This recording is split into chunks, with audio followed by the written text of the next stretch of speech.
benches. Thank you very much. Point of order, Stephanie Peacock. Thank you, Mr Deputy Speaker. This morning, the member for Wansbeck asked a question to the Secretary of State for DEFRA, asking what owners of XL bully dogs who have missed the registration deadline for genuine reasons can do to ensure they keep in line with guidance. Indeed, I've had a constituent contact my office today who missed the deadline. They were unable to get their dog neutered in time for genuine reasons. In the Minister's answer, his advice was to register as soon as possible. However, the government's website say the service is now closed. So I would like to see your advice on how things can be corrected so that the website can be reopened if that was the Minister's intention, so that those dog owners who want to do the right thing and register their pets can do so. I'd like to thank the honourable member for her point of order and her forward notice of the point of order. Clearly, it's not for the Chair to be responsible for the accuracy of Ministers' remarks, but clearly we want them to be accurate at the same time. Now, I hope that the Treasury bench has heard what the honourable lady has had to say and will ensure that the Minister has this brought to her attention. And at the same time, I'm sure that as she is a diligent Member of Parliament, she will bring it directly to the notice of Ministers, talking of which, Mr Simon Hall. Thank you very much indeed, Mr Deputy Speaker. I've heard what the Honourable Lady said. It's a serious point. I'll make sure that my officials raise with the Minister's office this afternoon to ensure that the situation is clarified. It's a sensitive issue, I know, and I know her constituent and others will want to have clarity. Can't do it quicker than that, can I?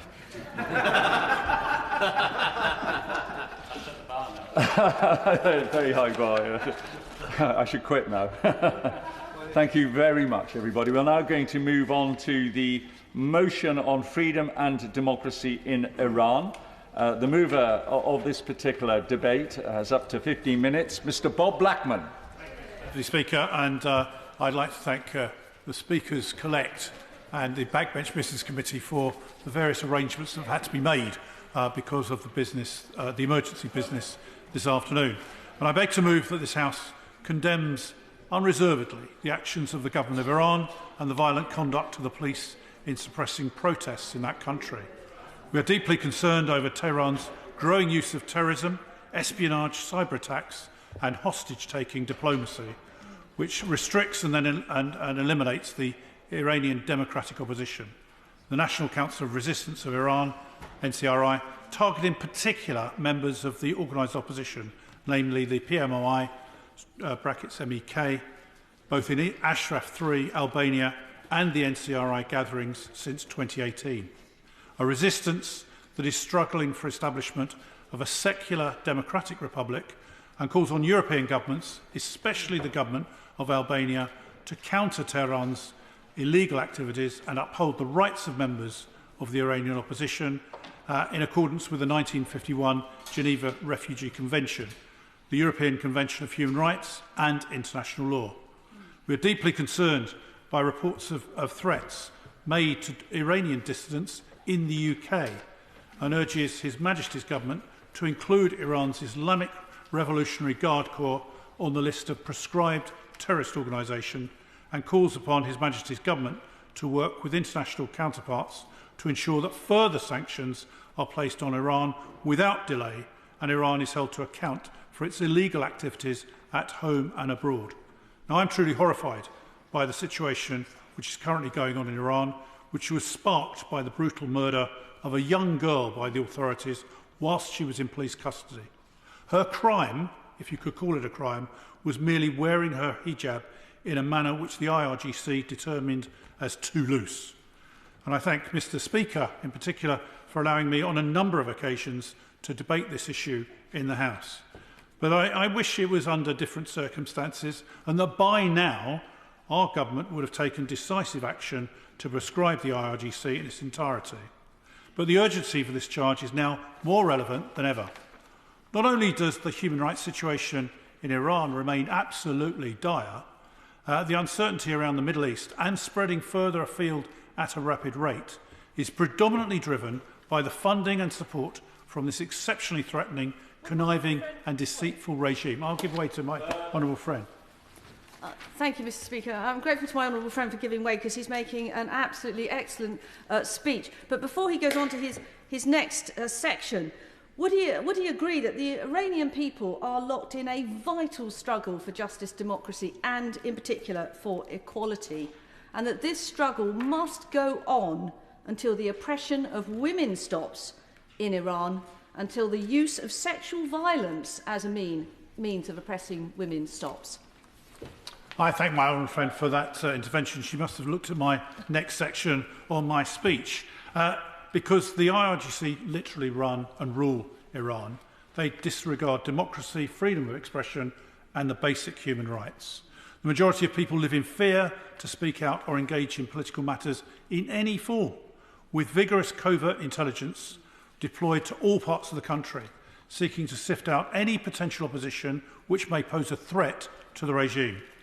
The authorities censor all media, jamming satellite TV channels, filtering and blocking social media platforms such as X, Facebook, Instagram, Twitter and YouTube. Further, the authorities shut off or disrupt the internet and mobile phone networks, particularly during protests.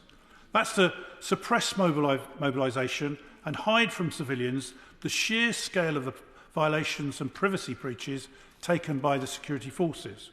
Justifying the infringements, the IRGC are even trying to push an internet user protection bill through their parliament in Iran, which would further erode online freedoms and people's access to the global internet by their legislation.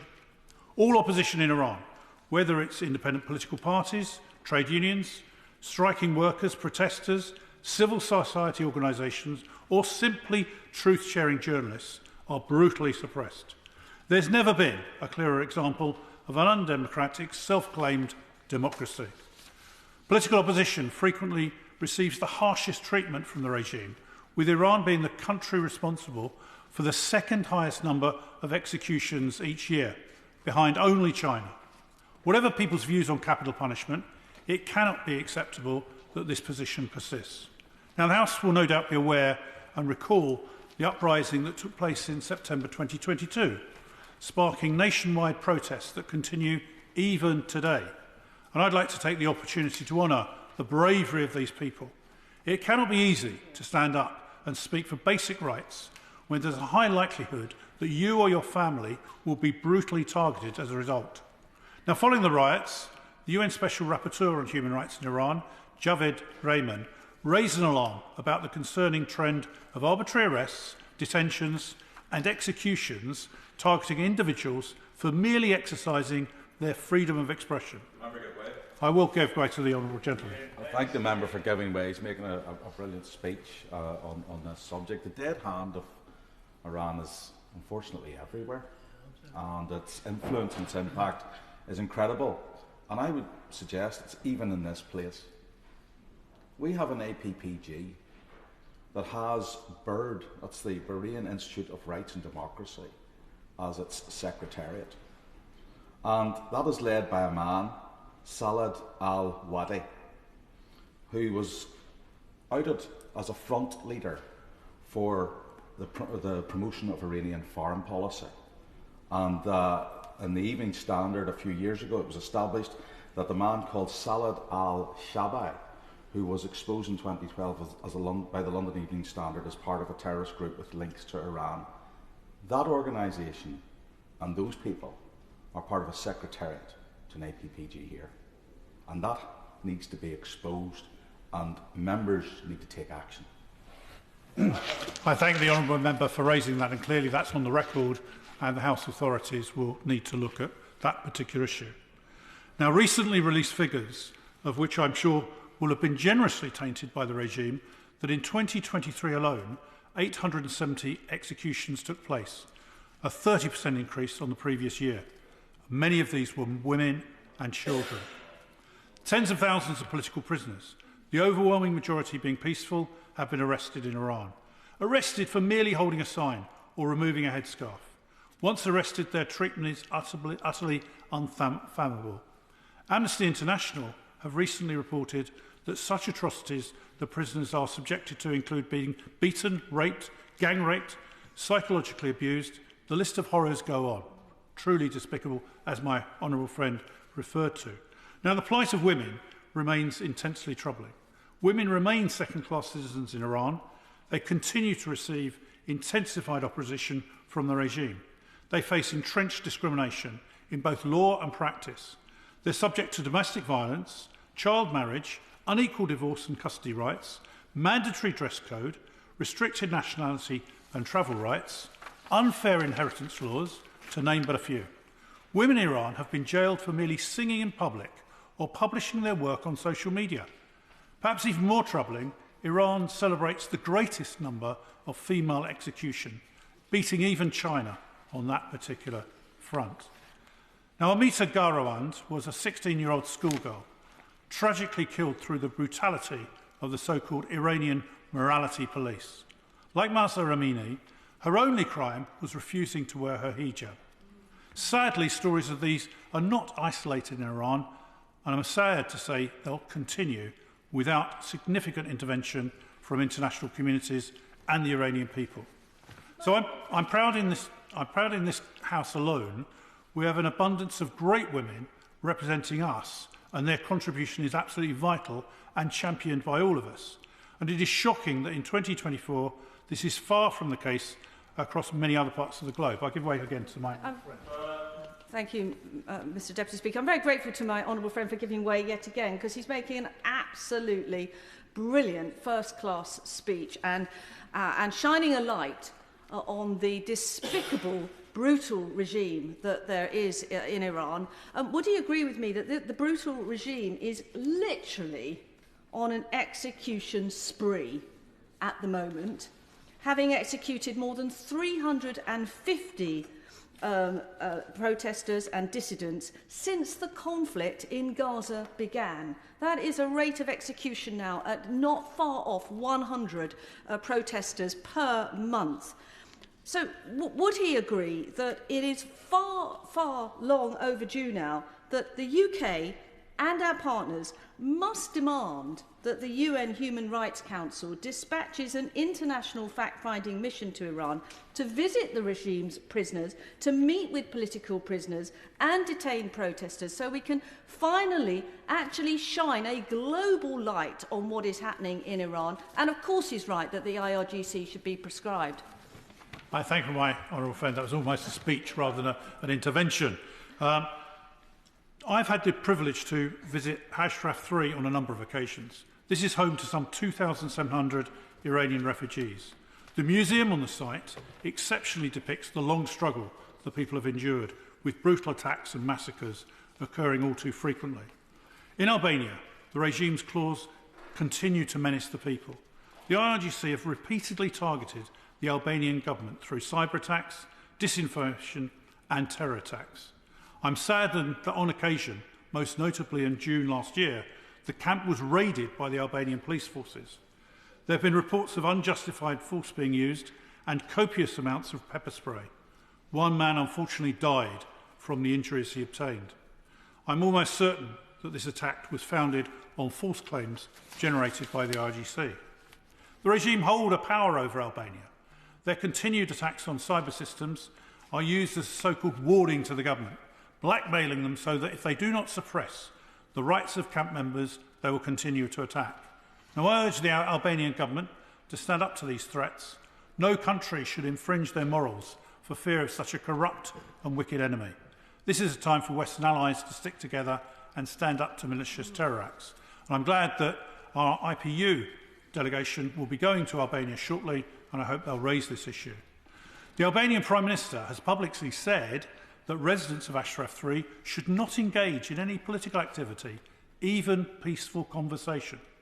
This is tantamount to denying the right to freedom of expression, and I'm saddened that the announcement came after a series of support for the camp from Albanian parliamentarians showed that the dramatic opinion shift must be down to negotiations with the IRGC.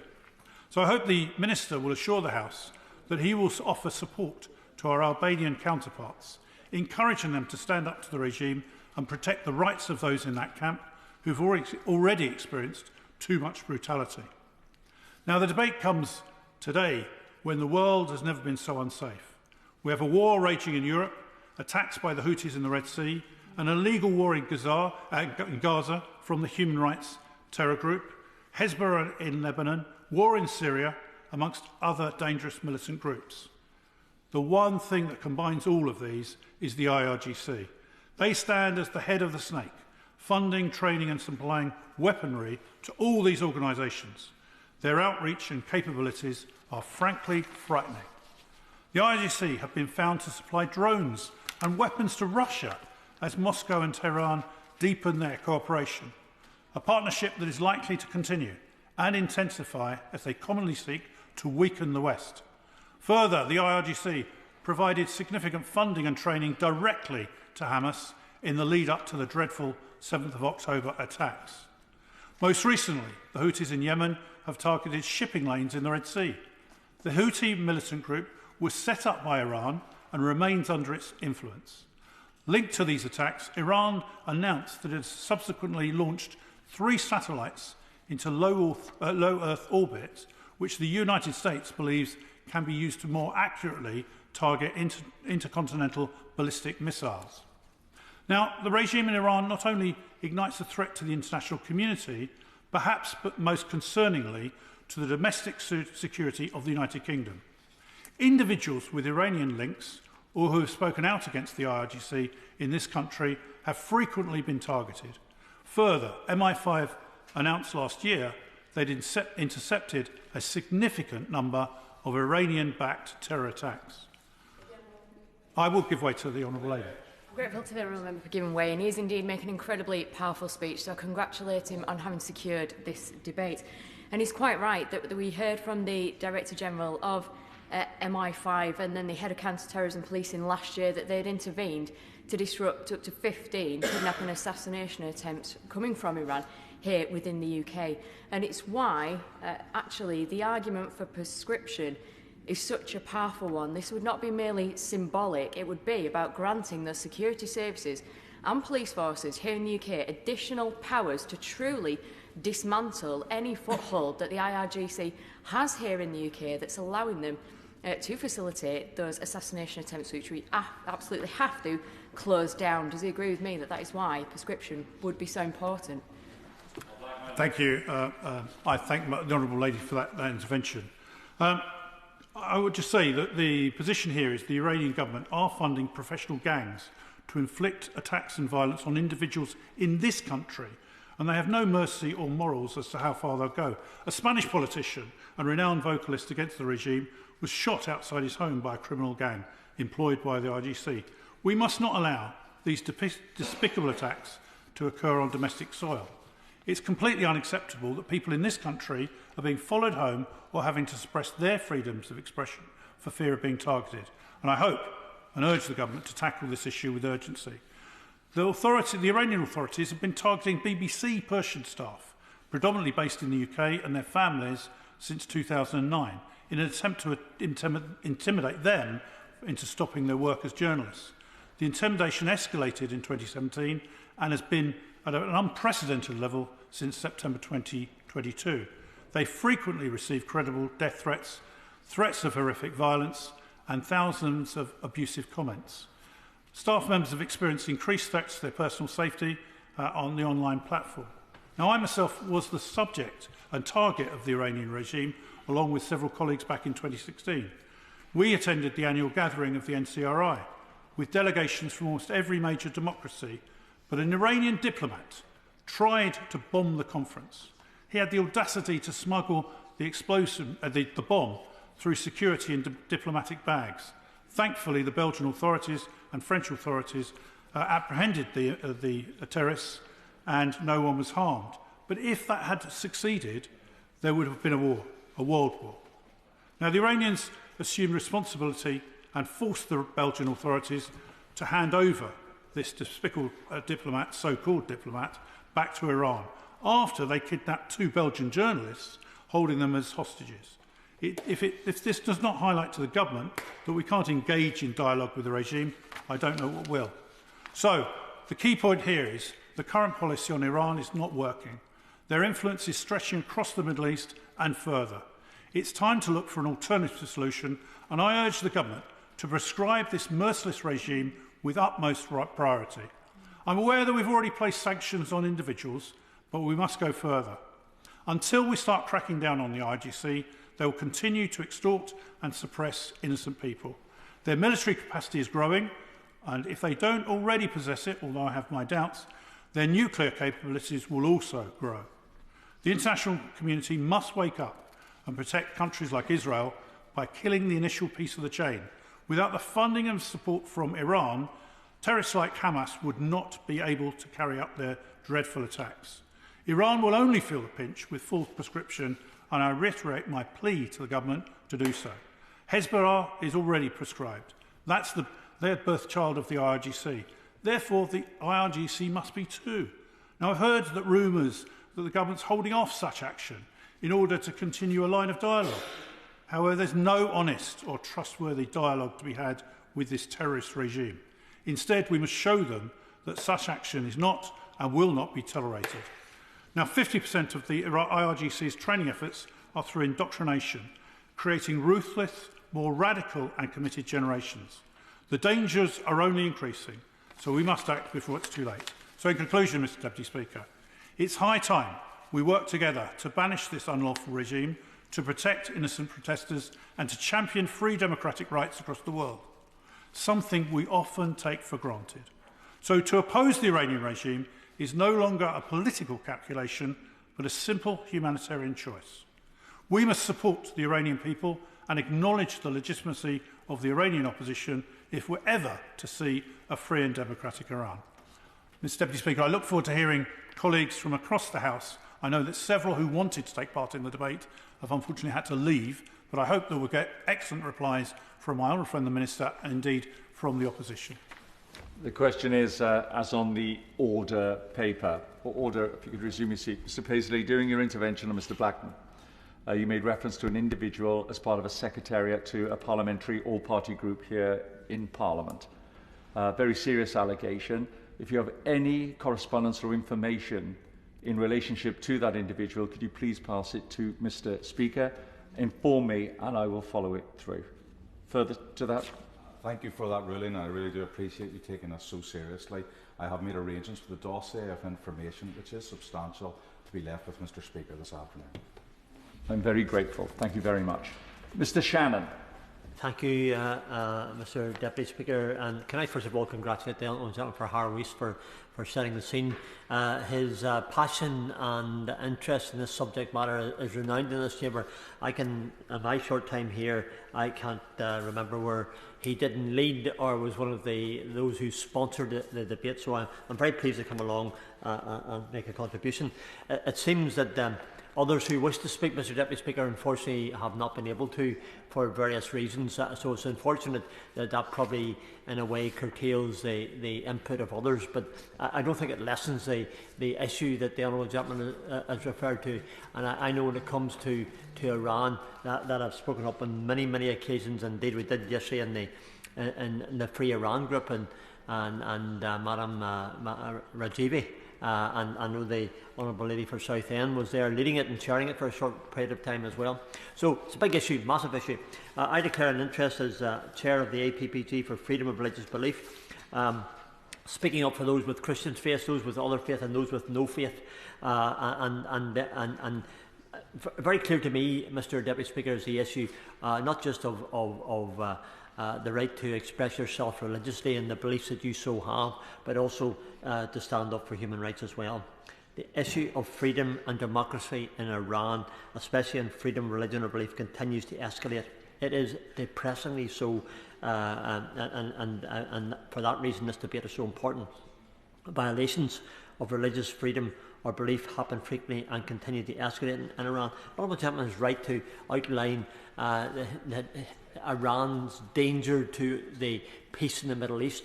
Danger to, because Iran, they supply the Houthis with aid and finance. They supply the Hezbollah in Lebanon with finance and weapons. They supply Hamas in Gaza with aid and arms and weapons and finance. They supply many terrorist groups in Syria with the same. And of course they supplying the drones to Russia to use against Ukraine. So they are an instigator of war and an opposer of peace in the Middle East. As the violations for persecution and religious freedom increase in frequency and impact, I myself and all members of the APG for freedom of religion and belief have raised several written questions to the FCDO. I'm very pleased to see the Minister in his place, because they're always helpful in his responses. Minister, we've written to the FCDO with a large number of questions over a period of time, and unfortunately the response has not been forthcoming. So I would ask the Minister perhaps to instigate some speed, if possible, within the prescribed time that they said they would respond to and are duty bound to, but haven't done so. The different incidents and responses by the FCDO must be raised to Parliament's attention, and also bring to bear the importance of developing better policies and sanctions against Iran for these actions and denial of freedoms and democracy. The one thing that has always bothered me, Mr Deputy Speaker, when it comes to Iran is their violations against women and children, against those in society who have been attacked, brutalised, scarred by acid attacks, who have no access to jobs, education, to ownership of property, to the right to marriage, to the right to having many things in society. Opportunity is denied them. Over Christmas, several Christians were arrested in Iran. No response yet from the FCDO. I wrote that in again for a response. And Iran finally released 2 journalists on temporary bail who covered the death in custody of Masha Amina, which led to the mass protests in 2022. We asked the FCDO if the Minister would make an assessment of the implications for his policies of these releases, but as yet has made no response. Recently, the Iranian government displaced Baha'i farmers when it seized the farmland that they've been tending to for several generations. The FCDO responded at the 70th UN General Assembly, and we co-sponsored, we'll say the PPG, co-sponsored the Iranian human rights resolution calling for Iran to eliminate in law and in practice all forms of discrimination on the basis of thought, conscience, religion or belief. We are committed to promoting religious freedom and will continue to work with partners to advocate for the rights of the Baha'i community in Iran. Such action is commendable and appreciated. What actions have been made to help implement the Iranian human rights resolution? Again, I ask these questions to go through. I know the Minister will respond. Look very much forward to the Shadow Minister's response as well, of both the SNP and also of Labour. Further, the UK recently enacted new sanctions against Iranian individuals for human rights violations, including actions such as flogging based upon freedom of religion or belief. Roya Esmati was flogged by police for not wearing a hijab in a picture posted on her social media. I also posed a question about that. What sanctions have been made on those for inflicting such persecution? Most importantly, we must address what policies are going to be enacted, as potential violence and armed conflict with other countries may impact the rights of democracy and freedom, especially for religious minorities in Iran. With Iranian-backed groups attacking a US base in Jordan, it brings to bear the increase of tensions between the West and Iran, despite Iran's denial of their involvement in the attack. Yeah, they've got their proxies to carry out those attacks. As armed conflict and violence increase, the oppression of religious minorities increases tenfold. To be a Shia, a Baha'i, to be a Christian, to be an ethnic minority in Iran decreases your life expectancy. We must be ever mindful of the current situation of religious minorities in Iran, but also what the potential effect may be of the UK actions against Iran through sanctions and diplomatic relations. The Honourable Gentleman for Harrow made the point of what we need to do and do more, but it's quite clearly that the sanctions that the government is imposing are not being effective, and because of that we have to look at other methods of sanctions and other ideas. Again, I would like to hear from the Minister, if possible, what thoughts they may be, how we can hit them harder. Iran has continued to arbitrarily detain human rights defender and 2023 Nobel Peace Prize recipient Narges Mohammadi, subjecting her to torture and other ill treatment by deliberately denying or severely delaying her access to adequate health care, to coerce her into adhering to Iran's abusive and degrading compulsory veiling laws. This places Narges Mohammadi's health at great risk. particularly as she has serious heart and lung conditions. Jail is never good for your health, and if you're in bad health, it's worse. If Iran is willing to imprison and mistreat such an individual, what is to prevent them from doing so to the average individual in Iran with religious identity or beliefs different to the majority? While we may not be able to force Iran to change its laws, Mr Deputy Speaker, we can place further requirements on doing trade with the UK. And when we look at the trade, last year the UK exported nearly £224 million of trade to Iran, while Iran in return sold some £191 million back. So what regulations and what policies are the companies required to adhere to in order for such trade to occur? Are there any human rights and religious freedom requirements in place? Inspections of the companies in Iran to ensure they adhere to human rights working conditions and don't discriminate against religious minorities in hiring or the workplace. These are the sort of things I would like to see, Mr Deputy Speaker. And I conclude with this last sentence. The need for Iran to raise its treatment of religious minorities and provide its citizens with democracy is becoming more and more necessary.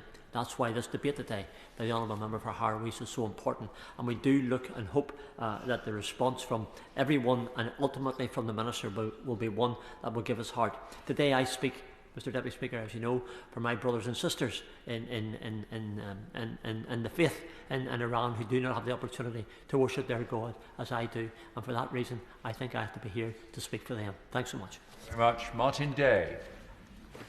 Thank you, Mr Deputy Speaker. I am grateful to the Honourable Member for Harrow East in securing this debate. The issue of freedom and democracy in Iran is a very important one, and I find myself commending him for his speech, and I agree with every point that he has made.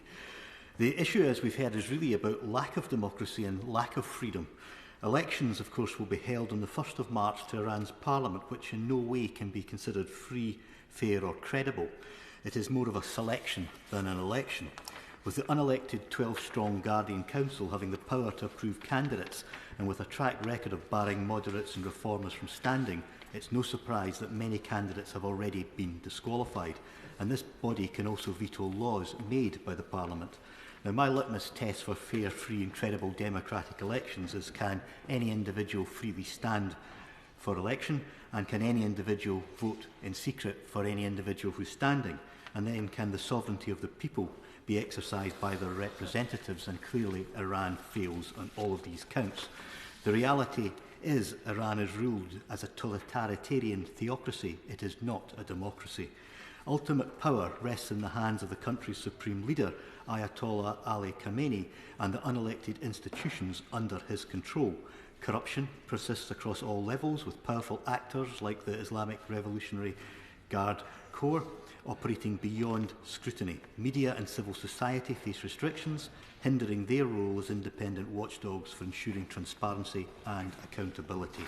The regime, as we've heard, is ruthlessly held in place by its intelligence and security forces, the IRGC, and supported by the wider apparatus of the state, including the judiciary, the Ministry of Intelligence and the police and others.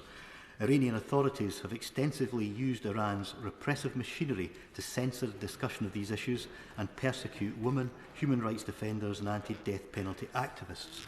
Political activists supporting democratic change have been particularly vulnerable to detention and death over many years, despite which the organised resistance, the PMOI and MEC remain determined to establish a free, democratic and secular republic, and I wish them every success with this struggle.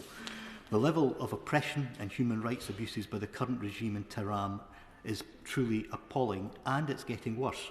According to Freedom House, Iran has decreased its total global freedom status from a derisory 14 out of 100 in 2022 to 12 out of 100 last year. Freedom House gave Iran 0 scores for most areas of fundamental rights, such as the individual right to practice or express religion, faith or non-belief in public and private, free and independent media, government operating with openness and transparency, safeguards against corruption. Do the freely elected head of government and national legislative representative determine the policies of the government?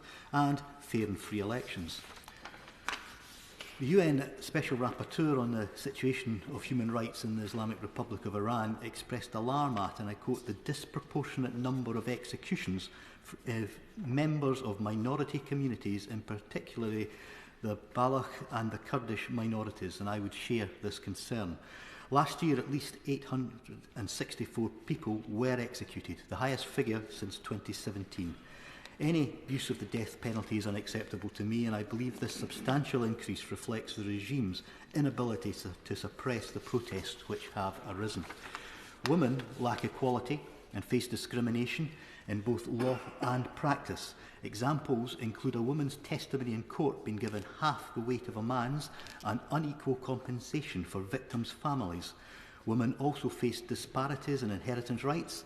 The regime fails to protect women and children from sex trafficking, while Iranians and migrant workers, especially from Afghanistan, are subject to forced labour and debt bondage. The reality is some 88 million Iranians are living in what is effectively a state prison, otherwise known as the Islamic Republic of Iran. But it doesn't have to be that way, and I applaud the courage and determination of those who stood up to the regime and protested for the rights that we take for granted, and have done so at great risk to themselves. The ongoing uprising, which began in September 22 with the arrest of a Kurdish Iranian girl in Tehran by Iran's morality police for not veiling, after which she was brutally beaten, fell into a coma and tragically lost her life while in custody. That brutal killing of Masha Amini prompted widespread protests across Iran, with thousands demanding regime change for a secular democratic republic.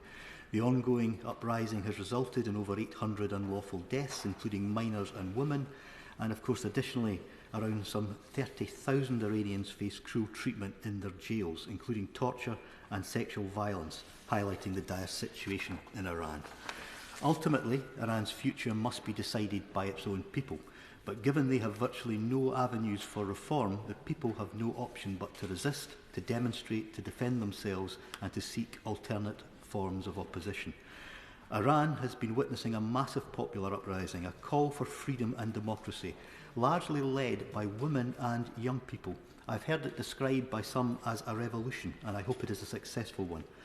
It has clearly rattled the Tehran regime, and I believe that this is partly behind the regime promoting and encouraging conflict out with its borders, as it seeks to dampen the momentum of the protests inside Iran, while simultaneously rallying the regime's own forces behind the Supreme Leader's fundamentalist agenda. Iran, as we've heard, is the biggest state sponsor of terrorism. This exporting of international terrorism by Iran cannot and will not be tolerated, nor should its support for Russia in the war with Ukraine, use of cyber attacks, or its hostage-taking diplomacy. And I condemn the involvement of Iranian officials in the killing of US servicemen. According to the reports in the Times on Tuesday this week, Tehran has already been accused by MI5 and police of more than a dozen assassination and kidnap plots in Britain against dissidents and media organisations in the past 2 years, and that officials have previously expressed fears that, emboldened by the situation in the Middle East, Iran could ramp up its activity in the UK and present a wider terror threat. While I welcome the recent announcement of additional sanctions on senior Iranian officials, I do wonder why we are not taking an even stronger approach. As a minimum, we should urgently prescribe the IRGC as a terrorist organisation. I have lost count of the number of times that I and others have called for this action. The prescription would be a tangible step by the UK in the furtherance of freedom and democracy in Iran. We should also support calls for the UN to dispatch international observers to visit Iran's prisons and meet those detained by the regime. We should all support the democratic aspirations of the Iranian people. I pay tribute to the work of the resistance units which emerged in late 2017 and have helped inspire Iranians to defy the prevailing tyranny. In conclusion, the SNP stand in full solidarity with Iranian journalists, women, men and young people calling for democratic change. The bravery of Iranian citizens standing up against brutality and dictatorship is beyond inspiring. I wish them every success in seeking a new democratic and secular republic in Iran. It would be better for them and the world when they succeed. Thank you. Thank you very much. Wayne David. Thank you, Mr. Deputy Speaker. And could I begin by commending the honourable gentleman, member for Harrow East, for introducing this debate, and the Backbench Business Committee for allowing the time for it. This is indeed an important and timely debate. This afternoon we have only had a few contributions, but they have been significant and important. The member for Harrow East has mentioned the camp in Ashraf 3 camp in Albania. And although it is not entirely clear what has happened there, I think it's important that he's made the point that the Interparliamentary Union, of which I'm on the executive of the British group, will be sending a delegation to Albania, and I will make a point of making sure, as best I can, that the delegation will raise this during their visit. At the start of my contribution, I would like to make a point that the authoritarian and theocratic regime in Iran presents and presides over a reprehensible repressive state. As has been said today, there's little real democracy in today's Iran. At the beginning of March, there will be elections held to the Iranian Parliament and the Assembly of Experts. As has been the case in the past, the Guardian Council will prevent candidates standing who the Supreme Leader does not approve of. Those who we expect to be blocked will be moderate and reforming candidates. These elections, however, will quite rightly attract a great deal of attention, not least because they are the first to be held since the widespread protests in Iran following the death of 22-year-old Mahsa Amini. Her death was in September 2022. As I'm sure many members are aware, Mahsa Amini's death occurred in police custody after she had been arrested for not complying with strict Islamic dress code. Following her death, there were widespread protests across Iran for a number of months. They were cruelly repressed by the regime. But it's important to remember and pay tribute to the many thousands of women and girls who were brave enough to take part. Indeed, I was proud to speak at an event in this House organised by the Azadi Network. Speakers were from all parties in this House and demonstrated the real solidarity which all parties clearly have expressed. And I would stress that this is so important. This was the House of Commons saying to the Iranian people, "We are with you." These protests were, of course, subject to appalling brutality in Iran, meted out by the Iranian authorities. It is estimated that at least 20,000 people were detained, including many children. It is estimated, too, that over 500 people were killed and many more were seriously injured. The violence did not stop with the end of the demonstrations. There have been many allegations of torture and appalling treatment of detainees, including reports of sexual and gender-based violence against women, men and children. It has already been referred to the fact that Amnesty International has reported that Iranian security forces are guilty of using the most terrible sexual violence against people who are merely peaceful protesters. And it's important, I think, to take note of the comments by the member for Strangford. He spoke very eloquently about the lack of human rights, but also pointed out the lack of religious freedom in today's Iran. Now, if the Iranian regime is repressive at home, they're guilty of aggression abroad. In fact, they're amongst the world's foremost state sponsors of terrorism. Through their so-called proxies, Iran is guilty of helping to initiate violence across much of the Middle East. Iran has supplied huge support to Hamas in Gaza. They've supplied and supported Hezbollah in Lebanon and are still supplying them.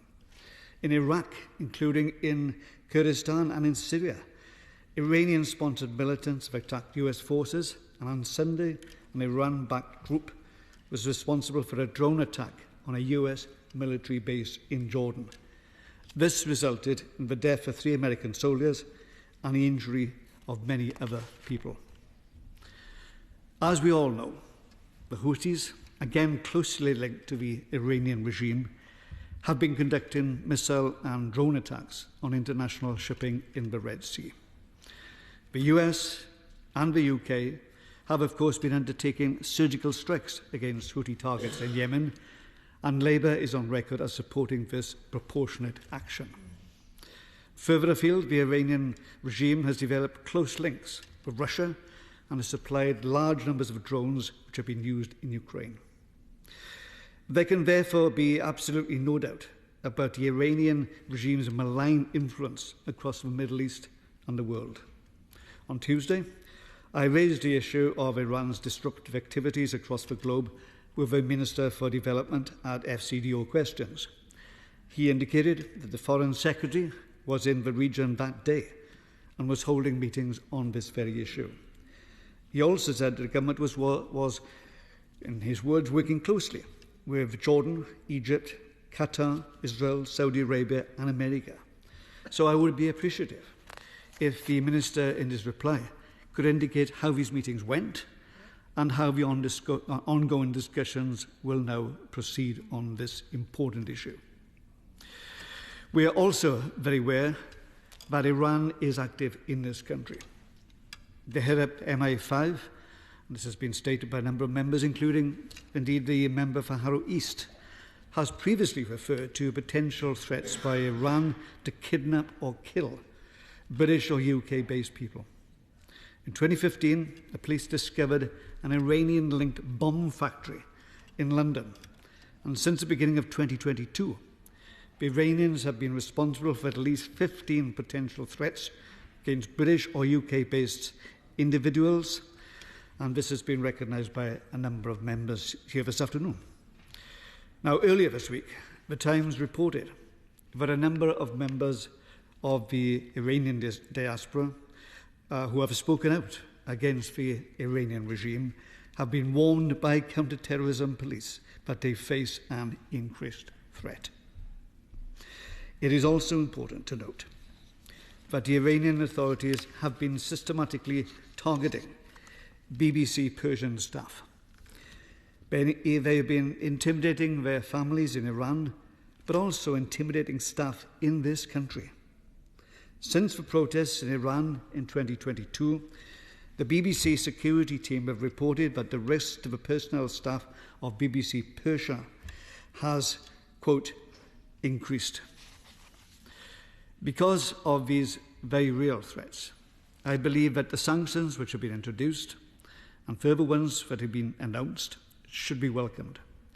I would hope, however, that the government will examine closely other ways in which pressure can be brought to bear on this appalling Iranian regime. One of those additional measures ought to be with total proscription of the Islamic Revolutionary Guard Corps, the IRGC.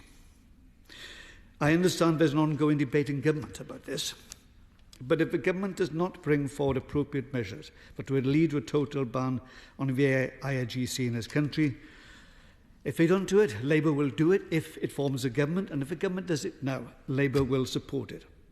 Now, I really hope that the government will respond to this in a truly positive way. To conclude, Mr Deputy Speaker, this has been an important debate with excellent contributions. I really believe that this is an issue which should unite all of us who believe strongly in democracy, freedom, human rights in this country, and indeed throughout the world. Thank you. Thank you very much. Minister. Thank you, Mr Deputy Speaker. I'm grateful to honourable members of the Backbench Business Committee and my honourable friend, the member for Harrow East, who I've known many years, for securing this debate. And it's my honour to respond on behalf of the government, and I'm grateful for the contributions of honourable members and will respond to the points that have been raised. And I think that the shared concerns that have been echoed across the dispatch boxes today, but also from contributions across all those who have participated, speaks volumes about the issues that have been raised. Unwavering support for democracy and freedom worldwide is central to Britain's diplomatic engagement. This is why Iran's continued violation of its people's rights, in conjunction with its widening pattern of malign activity around the world remains a high priority for the government. We will not tolerate Iran's illegal threats against UK-based journalists, its escalations in its nuclear programme, its desperate coalition with Russia, and its reckless use of proxies in the region. As honourable members will be aware, the shocking death of Mahsa Amini in September 2022 sparked a popular grassroots call for change. The aptly named Woman Life Freedom protest challenged decades of gender-based discrimination and violence. Women and girls proudly defied discriminatory and degrading mandatory hijab law at great risk to their safety and their security. The Iranian authorities responded to the protests with intimidation and violence by killing at least 500 people and detaining 19,000. They showed complete disregard for the rights of their own people. There have been fewer protests since then, but we should not take this as evidence of a diminishing appetite for change among the Iranian people. Suppressing dissent may momentarily silence the people, but it will never kill their desire for a more just future. The UK has been consistent and clear in its condemnation of Iran's undemocratic and disproportionate response to the protest movement. Iran has been designated an FCDO human rights priority country. And since October 2022, Mr Deputy Speaker, we've sanctioned 94 individuals and entities for human rights violations. And this includes decision makers responsible for drafting and implementing Iran's mandatory hijab legislation, as well as political and security officials involved in the crackdown. At the heart of this popular uprising were the rights of women and girls, which is a key element of our foreign policy. The UK government stands in solidarity with them as they continue to show immense bravery in the face of brutal repression. The enforcement of mandatory hijab laws has become a symbol of gender inequality in Iranian society. But across the board, women and girls do not enjoy the same rights and privileges as men. They face unequal rights, as highlighted so well by my honourable friend, the member for South and South West, who's no longer in a place. Unequal rights in marriage, divorce, child custody, and even prevented from attending sporting events. Tens of thousands of girls continue to be married under the age of 15, with the age of criminal responsibility just 8 years and 9 months. Female labour force participation remains one of the lowest globally at 17%, and 41% of women between the ages of 15 to 29 are unemployed. Women's representation in the Iranian parliament sits at 5.6%. There are several bilateral and multilateral measures the UK is taking to support women and girls in Iran. We consistently raise women and girls' human rights issues directly with the Iranian government, condemning abuses and pushing for change. Last year, the Foreign Secretary hosted a roundtable with Iranian women's rights activists and joined them in calling for an end to impunity and violence. We continue to commend the brave work of Iranian human rights defenders such as Narges Mohammadi, whose resolute commitment to change does not waver in the face of threats. We're also working with international partners to mount pressure. At the 78th UN General Assembly, we co-sponsored the Iran Human Rights Resolution, condemning the targeted repression of women and girls. We called for the release of women human rights defenders imprisoned for exercising their fundamental freedoms. We also co-sponsored the fact-finding mission with a mandate to report on the situation for women and girls in Iran, and we look forward to hearing their findings at the upcoming Human Rights Council session. At the very centre of freedom and human rights is the right to life. The UK opposes the death penalty as a matter of principle in all circumstances across the world. Iran's surging use of executions is a matter of grave concern for the United Kingdom. Last year, Iran executed over 700 people. That includes protesters. And this has been highlighted, obviously, by my honourable friend, the member for Harrow East, and also by the honourable friend, the member for South West, South East, South End, South West, if I get that right.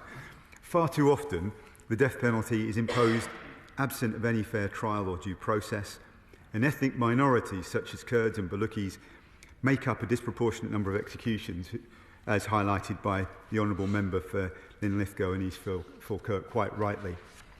We're using all levers at our disposal, including working with the international community, to push back against this egregious crime. At the Human Rights Council last year, we signed a joint statement alongside partners calling for Iran to establish an immediate moratorium on executions with a view to abolishing the death penalty altogether. At the 78th session of the UN General Assembly, we urged Iran to commute the sentences for child offenders on death row.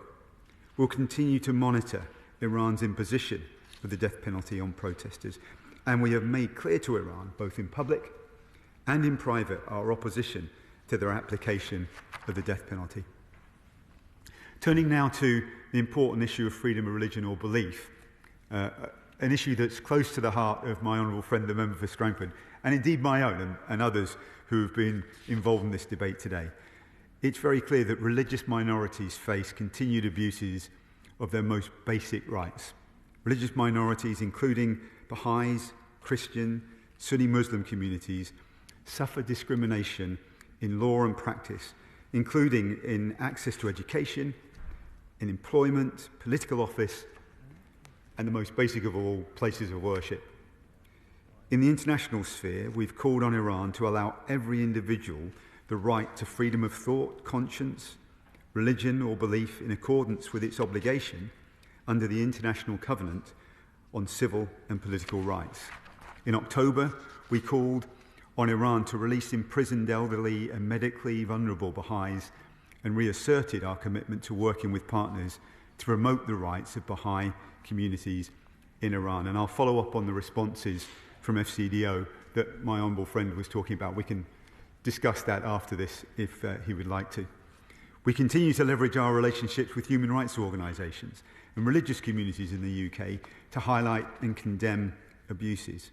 The UK's dedicated and incredibly hard-working Special Envoy for Freedom of Religion or Belief, my honourable friend, the member for Congleton, works on the world stage to push back against abuses on basic freedoms at all opportunities, including in Iran. We had an excellent debate on this, Mr Deputy Speaker, in the Westminster Hall debate last week. On media freedom, a free press is a central tenet of every healthy democracy.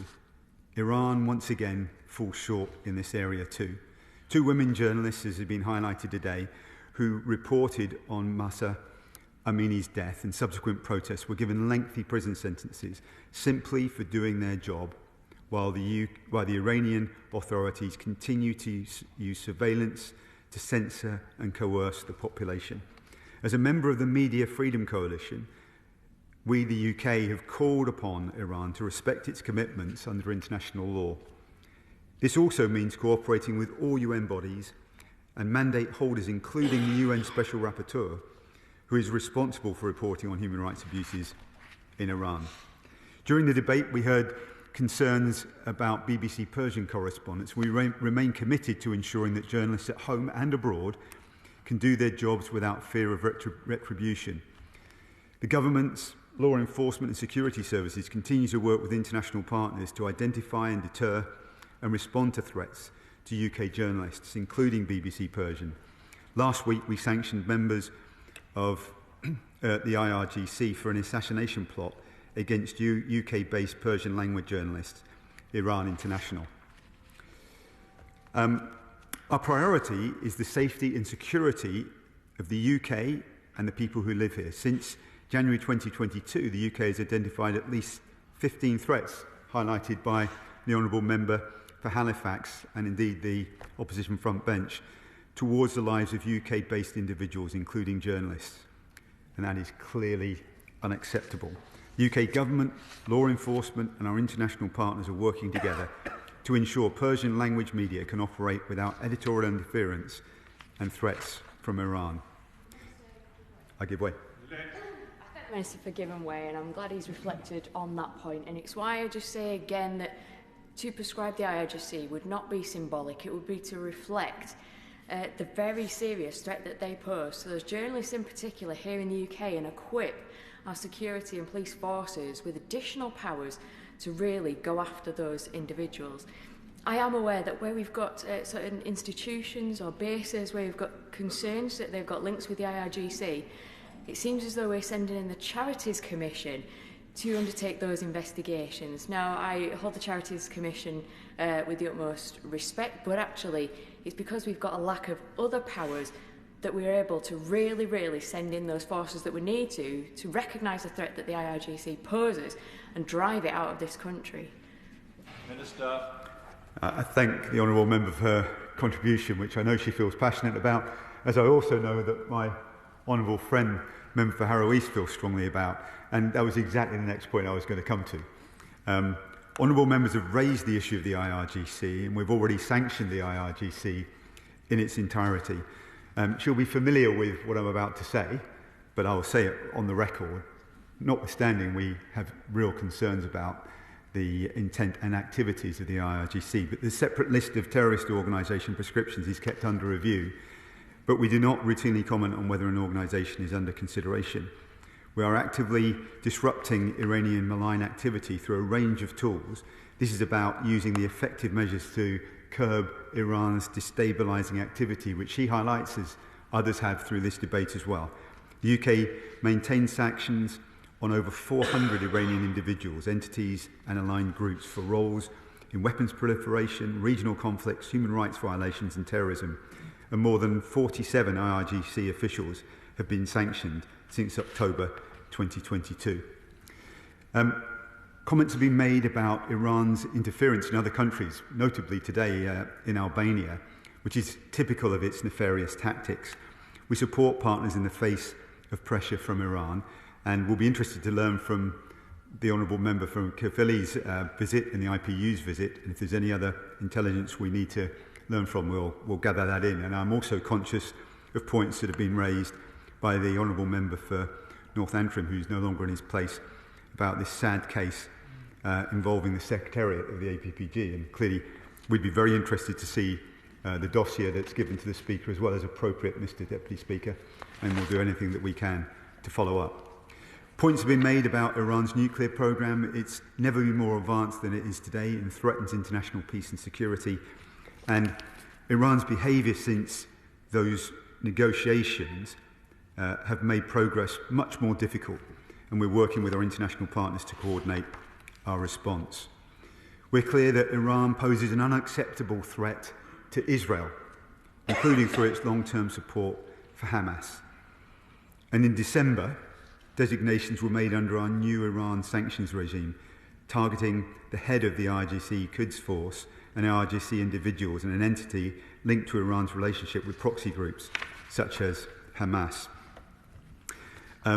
Other points were made about what we're doing in light of the action that Iran has been taking forward through actors such as the Houthis.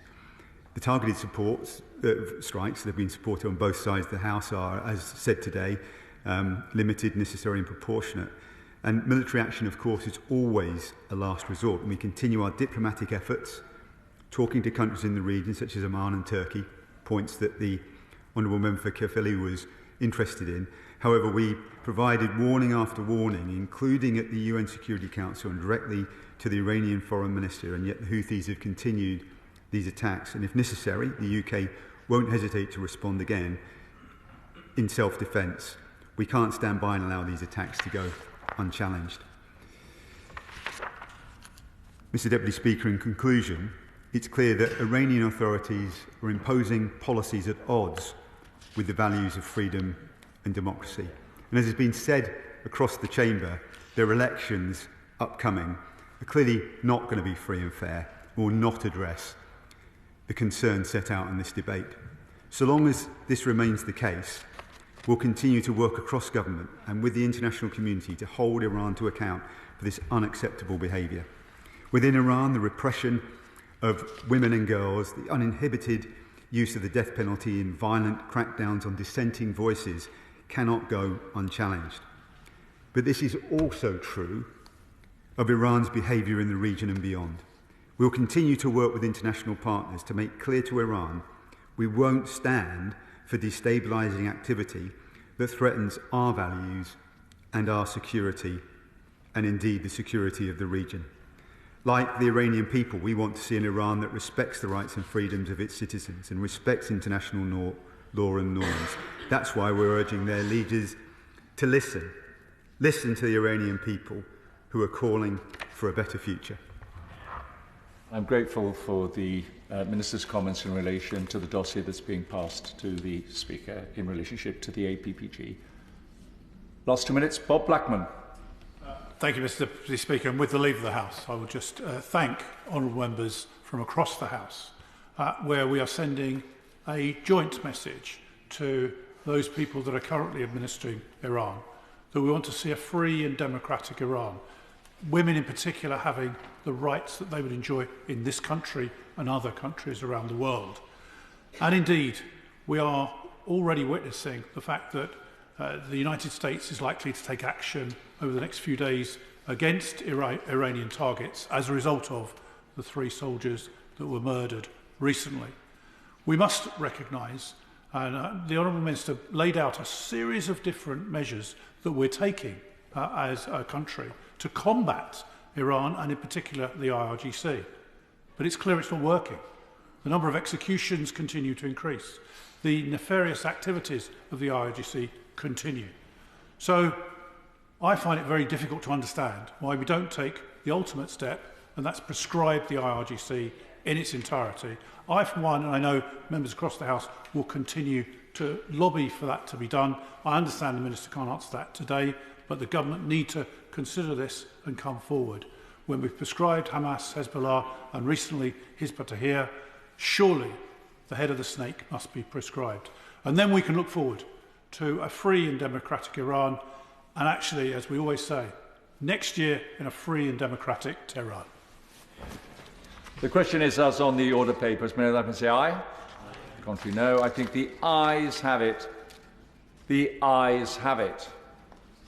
I beg to move that this House do now adjourn. The question is that this House do now adjourn.